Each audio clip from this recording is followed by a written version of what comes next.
25-এর 11 September আপনারা জানেন 33 বছর পর জাহাঙ্গীরনগর বিশ্ববিদ্যালয়ের যেই অকার্যকর ডাকসু কার্যকর হয়েছে, সেখানে আমি সম্পূর্ণ স্বতন্ত্র প্যানেল থেকে নির্বাচন করে আপনাদের দোয়া এবং আপনাদের ভালোবাসায় আমি বিপুল ভোটে বিজয়ী হয়েছি। আমি মনে করি আমার এই বিজয় আপনাদের সকলের বিজয়। আমি আপনাদের কারো ভাই, কারো বন্ধু এবং কারো সন্তান তুল্য।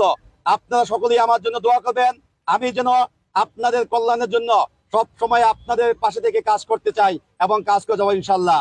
আপনাদের সুখে দুঃখে আপনাদের পাশে থাকতে চাই এবং যে কোনো সময় আপনাদের এই মাটির সন্তান হিসেবে আমাকে আপনারা আগামীতে আপনাদের পাশে পাবেন বলে আমি আশ্বস্ত করছি আপনাদেরকে। কিন্তু আমরা চেয়েছিলাম সবসময় একটা পরিবর্তনের রাজনীতি, যেই রাজনীতিতে আমাদের জনমানুষের কথা বলবে, মানুষের কল্যাণে কাজ করবে এবং সকলের সাম্য প্রতিষ্ঠিত হবে। কিন্তু আমরা দেখেছি সবসময় সেখানে পুঁজিবাদ বিরাজ করেছে এবং পরিবারতন্ত্র কায়েমের মাধ্যমে শুধুমাত্র কয়েকটি পরিবারের কাছেই বাংলাদেশের রাজনীতি অতীতে জিম্মি হয়েছিল।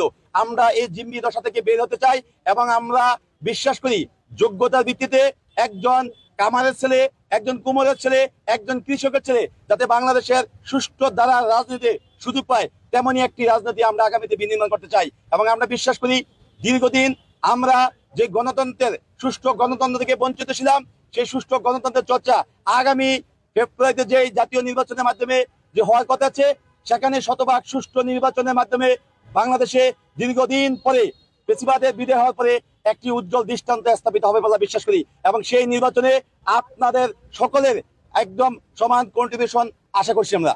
এই যে পিআর পদ্ধতিটা বাংলাদেশের ম্যাক্সিমাম জনগোষ্ঠী এখনো বোঝে না, পিআর পদ্ধতি কি। উন্নত যে দেশগুলো আসে সেখানে কিন্তু পিআর পদ্ধতি চালু আছে।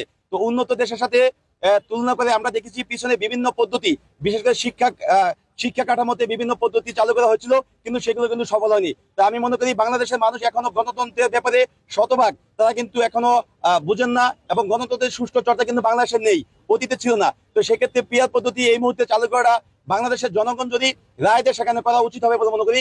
আমি মনে করি পিআর পদ্ধতি বাস্তবায়ন হওয়ার আগে দেশে একটি গণভোট হইতে পারে এবং সেখানে যদি গণভোটের মাধ্যমে দেশের বেশিরভাগ মানুষ এবং যারা বিভিন্ন রাজনৈতিক দল আছেন তারা যদি মনে করে আসলেই বর্তমানে রাজনৈতিক বাস্তবতায় পিআর পদ্ধতি খুবই গুরুত্বপূর্ণ, তাহলে পিআর পদ্ধতি বাস্তবায়ন হওয়াটাই বর্তমানে সময়ের চাহিদা হবে।